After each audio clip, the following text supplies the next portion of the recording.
अस्सलामुअलैकुम, कैसे हैं आप सब। उम्मीद है आप सब ठीक होंगे। आप लोगों के रोज़े बहुत अच्छे जा रहे होंगे। तो जी आज हम बनाने जा रहे हैं लच्छा पकोड़ा। बहुत ही आसान और बहुत मज़ेदार। सबसे पहले आलू ले लेना है। इनका छिलका हमने अलग करके इनको पतले स्लाइस में काट के इस तरह लच्छों की फॉर्म में पतला पतला सा काट लेना है।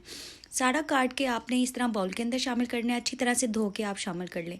उसके बाद ये एक प्याज ले लिया था मैंने, इसको भी हमने बारीक बारीक काट लिया, क्योंकि जितने बारीक वेजिटेबल्स होंगे उतनी ही अच्छे लच्छे बनेंगे। धनिया शामिल कर दिया है हमने एक मुट्ठी, और उसके बाद हम शामिल करेंगे ये 3 सब्ज़ मिर्चें हैं। बहुत मज़ेदार से बहुत डिफरेंट और अलग ये पकोड़े हैं, रेगुलर पकोड़े से बहुत अलग।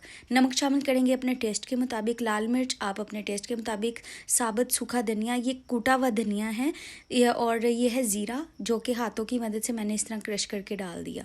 सारे मसाले मैंने शामिल कर दिया। अब एंड पे हम इसमें शामिल करेंगे कसूरी मेथी। कसूरी मेथी का टच पकोड़ों में बहुत ज़बरदस्त लगता है, तो एक बार लाजमी शामिल करके देखिएगा और मुझे बताइएगा। तो सारे मसालों के साथ पहले हम इसे अच्छी तरह से मिक्स कर लेंगे। और ये मैंने 1 कप बेसन ले लिया था, और इसको मैं थोड़ा थोड़ा करके शामिल कर रही हूँ, एकदम से नहीं करूँगी, क्योंकि सब्ज़ियाँ जो होती हैं वो पानी छोड़ देती हैं।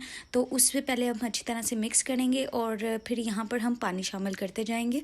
थोड़ा थोड़ा सा पानी शामिल करते जाना है आपने, ज़्यादा पानी ना करें एकदम से। ये देखें जी, थोड़ा थोड़ा पानी शामिल करते जाना है, और इसका हमने अच्छा सा पेस्ट बना लेना है।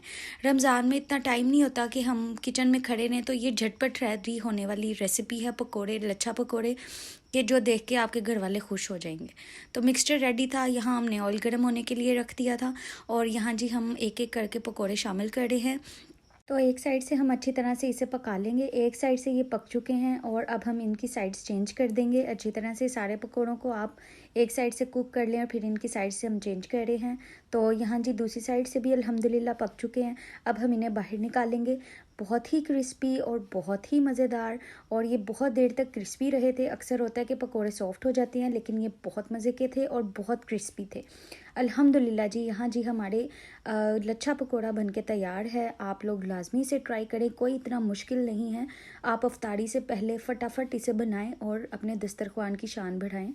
तो मुझे उम्मीद है आप लोगों को ये रेसिपी पसंद आई होगी। लाइक कीजिएगा, सब्सक्राइब कीजिएगा, और मुझे इसी तरह ही सपोर्ट कीजिएगा। Keep liking. अल्लाह हाफिज़।